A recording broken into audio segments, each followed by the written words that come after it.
आज के इस वीडियो में हम पता लगाएंगे कि अगर एक बार मैग्नेट को हम एक कांस्टेंट मैग्नेटिक फील्ड में रखते हैं तो उसमें कितना टॉर्क अप्लाई होता है।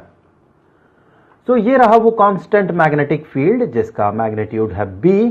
इसमें हम रखेंगे एक बार मैग्नेट को, तो ये रहा वो बार मैग्नेट, ये रहा इसका नॉर्थ पोल और ये रहा इसका साउथ पोल। तो जैसे कि हमें पता है कि इस नॉर्थ पोल पे मैग्नेटिक फील्ड के कारण एक फोर्स अप्लाई होगा इस डायरेक्शन में, और साउथ पोल में जो फोर्स अप्लाई होगा due to this magnetic field वो होगा मैग्नेटिक फील्ड के डायरेक्शन के ऑपोजिट डायरेक्शन में। क्योंकि मैग्नेटिक फील्ड के डेफिनेशन के हिसाब से किसी पॉइंट में मैग्नेटिक फील्ड इंटेंसिटी या मैग्नेटिक फील्ड स्ट्रेंथ वही होता है जो कि अगर उस पॉइंट में हम एक नॉर्थ पोल को, आइसोलेटेड नॉर्थ पोल को, जो कि प्रैक्टिकली इंपॉसिबल है पर थियोरेटिकली अगर हम एक आइसोलेटेड नॉर्थ पोल को रखते हैं तो उस नॉर्थ पोल में जितना फोर्स अप्लाई होगा उस फोर्स के न्यूमेरिक वैल्यू के बराबर, और डायरेक्शन मैग्नेटिक फील्ड का वही होता है जो उस फोर्स का डायरेक्शन होता है। तो नॉर्थ पोल में जिस डायरेक्शन में फोर्स अप्लाई होगा मैग्नेटिक फील्ड का डायरेक्शन उधर।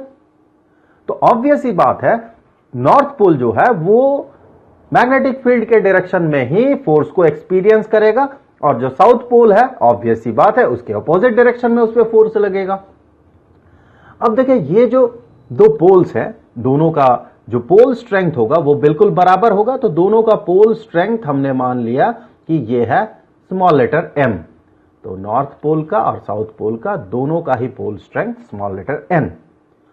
तो जैसे कि हमें पता है कि पोल स्ट्रेंथ m में अगर B मैग्नेटिक फील्ड अप्लाई हो तो वहां पर जो फोर्स अप्लाई होगा वो फोर्स बराबर होगा pole strength into magnetic field के मैग्नीट्यूड के बराबर। तो दोनों ही पोल में जो फोर्स लगेगा अप्लाई होगा वो दोनों ही बराबर होगा और दोनों का ही मैग्नीट्यूड होगा mb। एक फोर्स मैग्नेटिक फील्ड के डायरेक्शन में लगेगा तो दूसरा मैग्नेटिक फील्ड के ऑपोजिट डायरेक्शन में लगेगा। तो यह सिचुएशन हमें यह बता रहा है कि इस बार मैग्नेट में एक टॉर्क क्रिएट हो रहा है। देखिए ये जो दोनों फोर्सेस है ये कोशिश करेगा कि ये जो बार मैग्नेट है ये रोटेट करे कुछ इस तरह से, क्लॉकवाइज डायरेक्शन में रोटेट करे, तो इसमें क्रिएट होगा एक टॉर्क। तो देखिए ये टॉर्क होगा कितना, तो ये जो टॉर्क होगा इस बार मैग्नेट में हमने माना ये है टाउ। तो ये बराबर होगा, जैसे कि हमें पता है किसी ऑब्जेक्ट में अगर दो फोर्सेस अप्लाई हो रहे हैं दोनों का मैग्नीट्यूड बिल्कुल बराबर है और दोनों अपोजिट डायरेक्शन में एक्ट करे तो फिर ये टॉर्क बराबर होता है दोनों फोर्सेस में से किसी एक फोर्स का मैग्नीट्यूड जो कि है mb इनटू उन दोनों के बीच का परपेंडिकुलर डिस्टेंस। तो देखिए दोनों फोर्सेस के बीच का जो परपेंडिकुलर डिस्टेंस होगा वो कितना होगा, कैसे पता लगाएंगे कि इनमें से किसी एक फोर्स वेक्टर का जो एरो है उसे पीछे की तरफ एक्सटेंड किया और इस फोर्स के पॉइंट ऑफ एप्लीकेशन से उस लाइन में हमने एक परपेंडिकुलर ड्रॉ कर लिया। तो यहां पर ये जो डिस्टेंस होगा यहां से लेके यहां तक का डिस्टेंस, यही डिस्टेंस होगा इन दोनों फोर्सेस के बीच का परपेंडिकुलर डिस्टेंस, हमने माना यह है d। तो टॉर्क ये बराबर हो जाएगा किसी एक फोर्स का मैग्नीट्यूड इनटू उन दोनों के बीच का परपेंडिकुलर डिस्टेंस। अब देखिए ये परपेंडिकुलर डिस्टेंस होगा कितना, उसके लिए सबसे पहले हम क्या करेंगे, इसका जो मैग्नेटिक लेंथ है अर्थात दोनों पोल्स के बीच का जो डिस्टेंस है इस डिस्टेंस को लिख लेंगे कितना है, तो ये है 2l। और साथ ही साथ हमें यह मानना होगा कि ये जो बार मैग्नेट है ये मैग्नेटिक फील्ड के साथ कितना एंगल बना रहा है। तो ये बार मैग्नेट जो एंगल बना रहा है हमने माना वो एंगल है थीटा। तो फिर देखिए यहां पर ये एंगल भी बन जाएगा थीटा। तो एक जो हमें ट्रायंगल मिल रहा है यहां पर, ये जो ट्रायंगल है, ये जो एक ट्रायंगल है यहां से लेके ये एक साइड और ये एक साइड, तो ये जो ट्रायंगल हमें मिला इस ट्रायंगल में देखें हम कह सकते हैं कि sine of theta is equal to perpendicular divided by hypotenuse. So यहां पर परपेंडिकुलर है d और हाइपोटेन्यूज ये है 2 into l। तो इससे आगे हम कह सकते हैं कि d जो कि परपेंडिकुलर डिस्टेंस है दोनों फोर्सेस के बीच का, ये बराबर होगा 2L into sine of theta. यहां पर थीटा ये बार मैग्नेट जो इस मैग्नेटिक फील्ड के साथ एंगल बना रहा है वो एंगल है। तो फिर इससे आगे हम कह सकते हैं ये जो टॉर्क है, ये टॉर्क बराबर हो जाएगा M इंटू बी, जो कि है फोर्स का मैग्नीट्यूड किसी भी पोल में लगा हुआ, into 2 into L into sine of theta.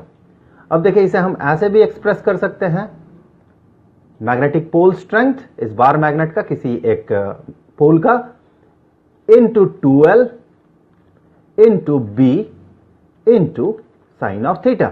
हमने ऐसा क्यों किया? क्योंकि देखिए ये जो टर्म है ये एक स्पेशल टर्म है, ये है इस मैग्नेट का मैग्नेटिक डाइपोल मोमेंट। तो फिर देखिए ये जो टॉर्क है, ये टॉर्क ये बन गया इस बार मैग्नेट के मैग्नेटिक डाइपोल मोमेंट के मैग्नीट्यूड, इस मैग्नेटिक फील्ड स्ट्रेंथ के मैग्नीट्यूड और साइन ऑफ थीटा के प्रोडक्ट के बराबर। तो फिर इससे आगे हम कह सकते हैं चूंकि ये जो टॉर्क है ये टॉर्क एक वेक्टर क्वांटिटी है, तो एज वेक्टर हम इसे या तो m जो कि एक वेक्टर क्वांटिटी है magnetic dipole moment cross b, या फिर b क्रॉस m से डिनोट कर सकते हैं। अब देखिए इनमें से कौन सा सही होगा? दोनों तो सही नहीं हो सकता, क्योंकि हमें पता है कि ये जो क्रॉस प्रोडक्ट है दोनों वेक्टर्स का और ये जो क्रॉस प्रोडक्ट है दोनों वेक्टर्स का, इन दोनों का डायरेक्शन अपोजिट होगा। तो हमें यह पता लगाना होगा सबसे पहले कि ये जो टॉर्क का डायरेक्शन होगा इस केस में वो किधर होगा।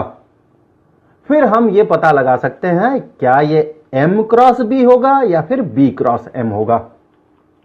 तो चलिए देख लेते हैं कौन सा सही होगा।